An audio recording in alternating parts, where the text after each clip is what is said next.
Bitcoin hoodie guy coming back here with another Caspa video. Mike Tyson, the like and subscribe button. Thanks for that, Mike. Well, we're going to be taking a look at an amazing chart, crazy chart later. But before we get into that, here's the market dominance. In the last year, this is about the lowest I've ever seen the market dominance. Now, Bitcoin's still charging pretty good with this market dominance. We'll take a look at that in a second.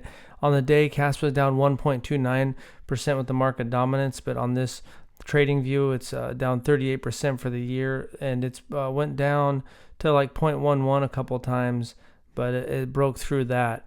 Let's look at Bitcoin dominance, 58.39. So Bitcoin dominance is going up on the week. You can see it's up 2.3% the last year, up 8.6%.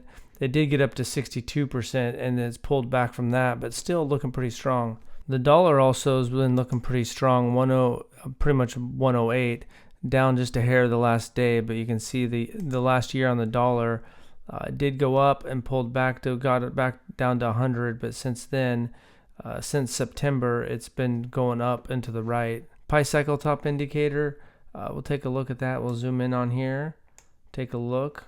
You can see the 111-day moving average as of Wednesday, 75,000. The 350-day moving average times 2 is 130,000. Price, a little over 100,000. You can see Caspa right now is number 44. It's showing its market dominance at 0.0921. You can see back where the 21, 22 spot is. They have like 8.5 billion. Pretty much everything's in the red. You can see Pepe down 10%, Near down 8.9%, Dot down 8.4%. Last night, Caspa posted this about the Crescendo roadmap update. Launch and stabilize completed. Identify bottlenecks completed. Iterative improvement completed. Now there's enhanced user experience ongoing. Additional features ongoing. Features freeze date to be determined. Hard fork version to be determined. Q1's about to get crazy. That's what Christian Ludwig said. So that's going to be exciting. I'll be talking a little bit more about this hard fork in a second.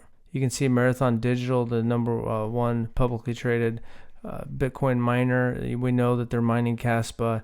They just borrowed more money. They raised 1.9 billion from 0% convertible notes in November. They bought another 15,000 Bitcoin. Hash rate 1.3 exahash for Caspa. Price set in just under 13 cents. Before we get into the crazy chart here, we're just going to take a look at this was my calculations. Bitcoin maybe 7 to 8 transactions per second. Doge 30 to 40 transactions per second. Litecoin 54 transactions per second. Caspa 100 to 500. And we know that with the upgrade, that could maybe go to 1,000, 5,000.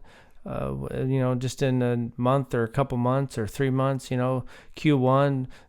January, February, March. So we're coming. December's almost over. And so you'll see lots of predictions, roughly we're at like 13 cents, or it's maybe moved right there. We don't know the future. And anyone that says they know the exact future, like if someone's talking about the Bitcoin strategic reserve, we don't know. It's not 100% it's going to happen, and it's not 100% it's not going to happen. Chances are, it's really tough to know. 50-50, we don't know, but like the chance that Caspa gets to $10 is not 0%, and the chance that it goes to 1 penny is not 0%, but most likely it's going to be somewhere else. And maybe somehow if something happens and it gets to $10, I don't think $10 is going to happen personally, but I'm not ruling out as a possibility 100%. So I saw Crypto Galaxy shared something in the summer in June that said $500 billion market cap, which would be $20. I really don't think that's going to happen.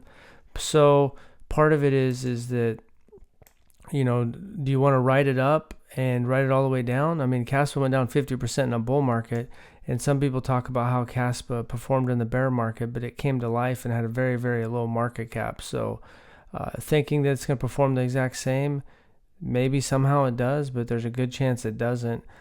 So you just got to figure out your strategy. We don't know what price it's going to be, whether somehow it just got to 75 cents, if it gets to $1.75, if it gets to $3, we don't know exactly where that's going to get. Somewhere, 50 cents is more likely to happen than above that, so then you just got to figure that out for yourself. And that's the tricky part of investing. And some people are going to hold to the future cycle. For me personally, I'm going to sell the majority of everything I have next year, and just dollar cost averaging out using things like Pi cycle top indicator plus some other indicators. So I think it's good in these kind of boring times, which are good for these dips, are good for adding more to your bag. Good to get your game plan, because when it's hot, emotional, crazy next year, you just don't want to always think that it's going to keep going higher, because it's not going to. It's going to have a fall off, and I could see Caspa having a 90% drawdown. I mean, so if it got up to, $2 and had a 90% drawdown, what's that, back down to 20 cents? So who knows what's going to happen, but it would be basically back where we're at now. So maybe it only has an 80% drawdown, but it's got a 50% drawdown in the bull market. So we just don't know what's going to happen.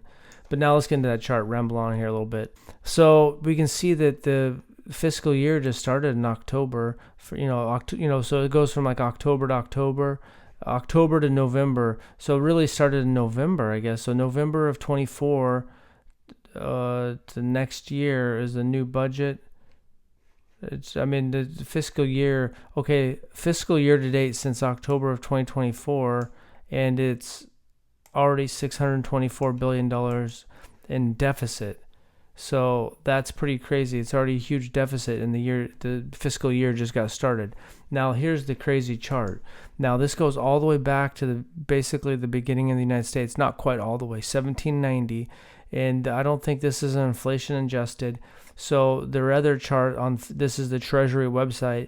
Inflation adjusted doesn't really show what's going on, but here it's pretty cool. Fiscaldata.treasury.gov is the website, and I can put a link in the show notes, but you can just scroll through here and look. And obviously when we went off the gold standard, but the reason why I bring this up, and it ties into all digital assets, is because the average person kind of knows there's a big debt in the United States, but they don't really understand how fast it's growing and how bad it's going to get. It's projected to be 51 trillion at the time of the next election. Now maybe the Department of Government Efficiency is going to trim some fat.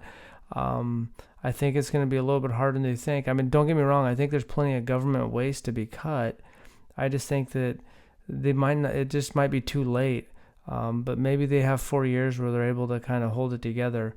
But right now we're over 36 trillion, projected to be 51 trillion in 2028. But you can see once Richard Nixon took us off the gold standard in 71, we started really going up.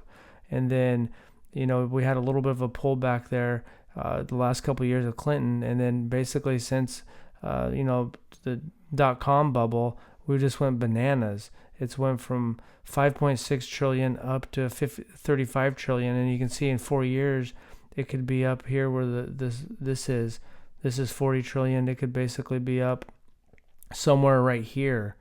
And that's why eventually people are going to realize some max supply digital assets could be the future, and more people are going to start taking a position. And we're already seeing that now, but I think there's still a lot of people that are a long ways away from investing, and I think future cycles more retail people will come in too, because if you have your money in cash, it's just losing purchasing power like crazy. We all know that, but it helps looking at these graphs with inflation to bring that point home, and share it with people so that they realize that, wow, my dollars are just losing value, my euros are losing value, my yen's losing value. So that's all I got. Thanks for watching, and have a good day.